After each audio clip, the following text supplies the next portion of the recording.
Welcome back to my channel Naurin's kitchen. ఈరోజు recipe veg momos, the most delicious one and చాలా comfort మీల్గా కూడా ఉంటుంది. అండ్ ఇంక్లూడింగ్ చట్నీ నేను చేసి చూపిస్తాను. సో ఫస్ట్గా 1 బౌల్ తీసుకొని అందులో మైదా యాడ్ చేసుకోండి.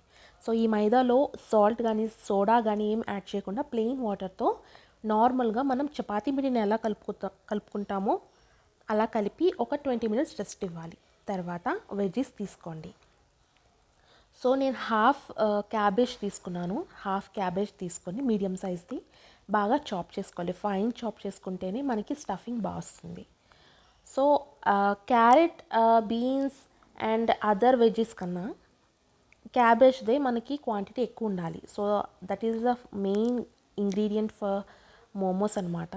సో ఇలా కొత్తిమీర, బీన్స్, క్యారెట్, ఉల్లిపాయ అండ్ కొంచెం గార్లిక్ వేసుకొని సెకండ్ చాపింగ్ చేసుకోవాలి. సో మనం స్టఫింగ్ ఈజ్ రెడీ. ఇప్పుడు చట్నీ కోసం హాట్ వాటర్లో టొమాటోస్, డ్రై రెడ్ చిల్లీస్, ఒక గ్రీన్ చిల్లీ అండ్ కొంచెం గార్లిక్, జింజర్, కొంచెం కొత్తిమీర, లవంగం అండ్ కొంచెం దాల్చిన చెక్క ఇది వేసుకొని బాగా బాయిల్ చేసుకొని సాల్ట్ యాడ్ చేసుకొని తర్వాత కార్న్ఫ్లోర్ స్లర్రీని యాడ్ చేయండి. లాస్ట్లో కొంచెం లైట్గా 1 స్పూన్ కలిపితే చాలు. సో ఇలా యాడ్ చేసుకొని బాయిల్కి పెట్టుకోవాలన్నమాట. సో వేరే ప్యాన్లో బటర్ వేసుకొని లేదా ఆయిల్ వేసుకొని ఈ క్యాబేజ్ అండ్ ఈ క్యారెట్ గ్రేటెడ్ ఉంది కదా చాపింగ్ చేసుకున్నది ఇవి వేసుకొని మిక్సర్ వేసుకొని బాగా దీన్ని ఫ్రై చేసుకోవాలి. ఇందులోకి సాల్ట్ అండ్ పెప్పర్ ఇవి యాడ్ చేస్తే చాలు, ఇంకేమీ యాడ్ చేయాల్సిన అవసరం లేదు. సో ఈ బాయిల్ అవుతుంది కదా, ఈ మంచిగా బాయిల్ అయిపోతే ఈ పీల్ టొమాటో పీల్ వచ్చేంత వరకు మనం బాయిల్ చేసుకుంటే చాలా అనమాట.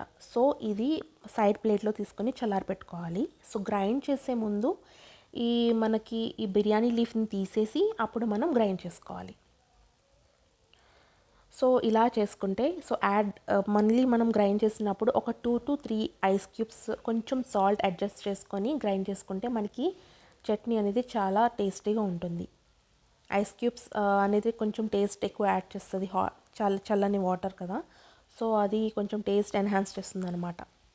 సో తర్వాత మనం ఈ రెస్ట్ చేసుకున్న ఈ మైదా పిండిని తీసుకొని ఈ విధంగా చూపించినట్లు మనం ఒత్తుకున్న తర్వాత మన స్టఫింగ్కి మనం మోమోస్ షేప్ ఇవ్వాలి. సో మోమోస్కి 2-3 షేప్స్, చాలా షేప్స్ ఉంటాయి, కానీ నేను మెయిన్గా 2 షేప్స్ చూపిస్తున్నాను. ఒకటైతే పోట్లీ షేప్ అండ్ తర్వాత వచ్చేసి లీవ్ షేప్ వస్తుంది.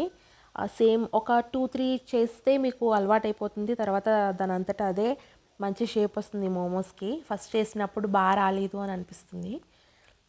సో అలా చేస్తూ ఉంటే మీకు కూడా చూసారా ఈ లీఫ్ షేప్ కూడా నాకు ఫస్ట్ సరిగ్గా రాలేదు. తర్వాత 2-3 చేసిన తర్వాత నాకు కొంచెం అలవాటు అయ్యి బాగా వచ్చింది షేప్. సో ఈ విధంగా నేను ఇడ్లీ స్టీమర్లోనే ఆయిల్ ఎలా అప్లై చేసిన తర్వాత నేను మోమోస్ని ప్లేస్ చేసి హై ఫ్లేమ్లో ఒక 5 మినిట్స్, మీడియం ఫ్లేమ్లో ఒక 10 to 15 మినిట్స్ స్టీమ్ చేసుకున్నాను. మన మోమోస్ అయితే రెడీ అయిపోతుంది. ఇన్ కేస్ మీకు మోమోస్కి మైదా ఎందుకు యూస్ చేయాలి అని అనిపిస్తే you can also replace it with wheat flour and చాలా ఈజీగా అయిపోతుంది, చాలా కంఫర్ట్ మీల్గా ఉంటుంది అండ్ చట్నీస్తో పాటు చేసుకుంటే చాలా బాగుంటుంది. And you can also replace momos chutney with sauce or your wish chilli sauce కానీ ఏదైనా. So thanks for watching. Hope you like this video.